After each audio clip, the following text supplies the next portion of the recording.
Assalamualaikum warahmatullahi wabarakatuh. Pemirsa gapai kemuliaan yang dirahmati Allah, dalam Islam kita mengenal istilah penyakit ain.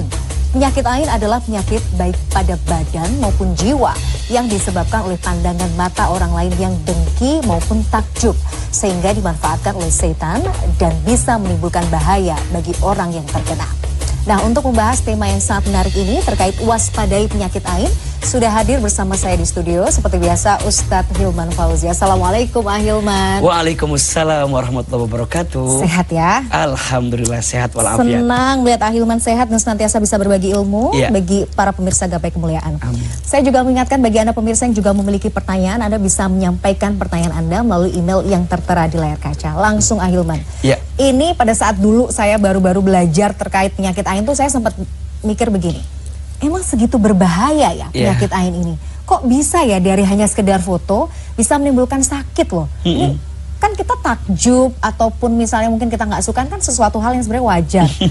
Tapi kok bisa sampai seperti ini dampaknya? Tafadhol, silakan. Iya, kalau kita bicara tentang penyakit ain, ain itu adalah satu penyakit yang timbul akibat pandangan mata terhadap seseorang yang kemudian masuk ke dalam jiwanya untuk merasakan sisi negatif terhadap apa yang tampak itu. Jadi ketika ada orang yang mendapatkan kenikmatan, kebahagiaan, kemudian dilihat oleh orang lain dan dia tuh nggak senang dengan apa yang dilihat itu, maka boleh jadi itu mengantarkan penyakit ain dalam dirinya. Nah, hal ini bisa terjadi karena dua hal.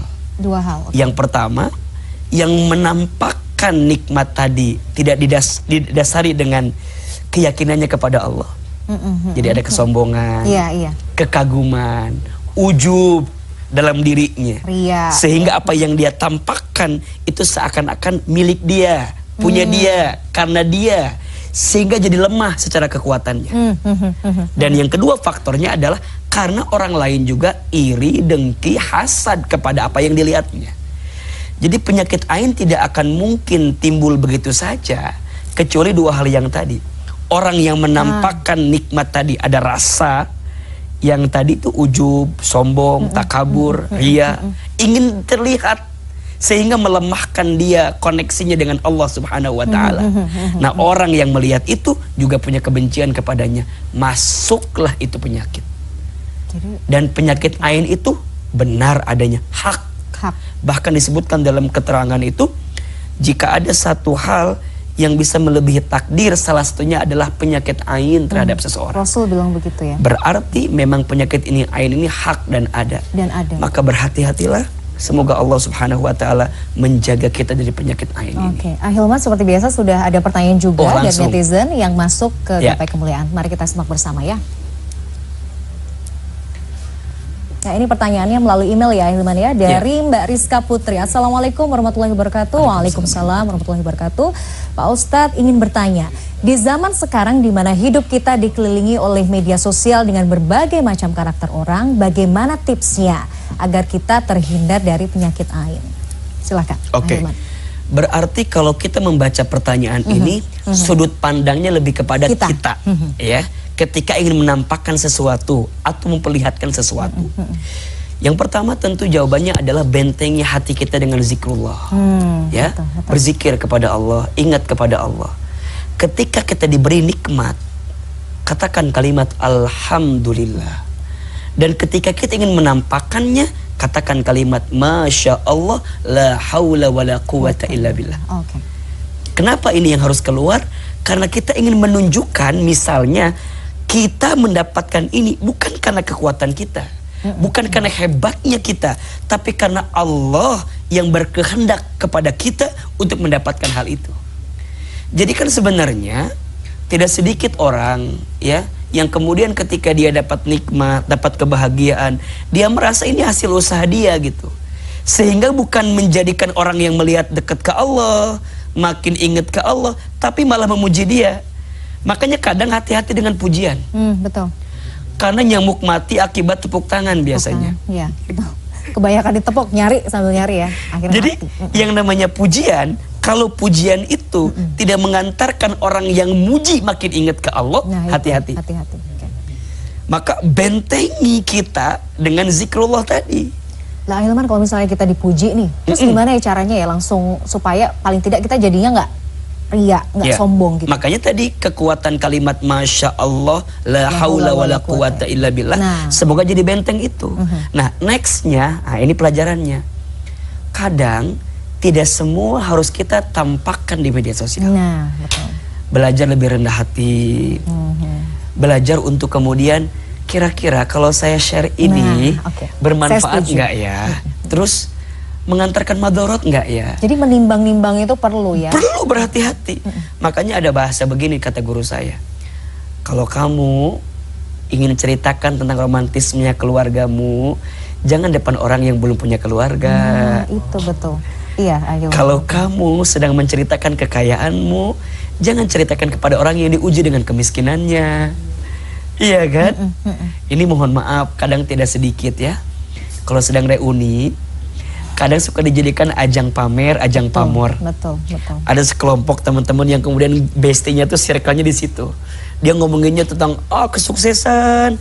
Kita tuh lupa boleh jadi teman kita yang tidak punya nasib sama dengan kita. Bukankah reuni itu datangnya untuk mengingat apa yang pernah kita lakukan waktu di sekolah? Jadi kalau pas ketemu tuh kan nggak sedikit teman-teman yang gue nggak mau datang. Kenapa? Iya, males. Kadang males. Jadiin buat tempat pamer doang dan seterusnya. Nah ini juga jadi pelajaran buat kita. Tidak semua harus kita tampakkan kepada setiap orang. Makanya lihat-lihat nih. Kalau saya cerita satu hal, ada manfaatnya nggak? Ada madorotnya nggak ya? Kira-kira kalau orang dengar ini akan terinspirasi nggak ya? Nah makanya pentingnya caption. Betul. Pentingnya penjelasan. Pentingnya menyampaikan apa maksud dibalik apa yang kita sampaikan. Walaupun dia bilang gini, tapi kan tetap aja orang kalau udah benci aja sama kita. Kita mau ngapa-ngapain juga kan gitu kan? Tapi kan minimal kita bentengi. Ya udah mah orang tuh benci sama kita, terus kita komporin, kan jadi makin benci. Maka zikir kekuatannya. 2, Masya Allah la haula wa la quwata, kembalikan kepada Allah sebagai bagian kekuatan itu. Dan yang ketiga, belajar lebih tawadhu. Ya, jangan semuanya serba dipamerkan, dipamorkan.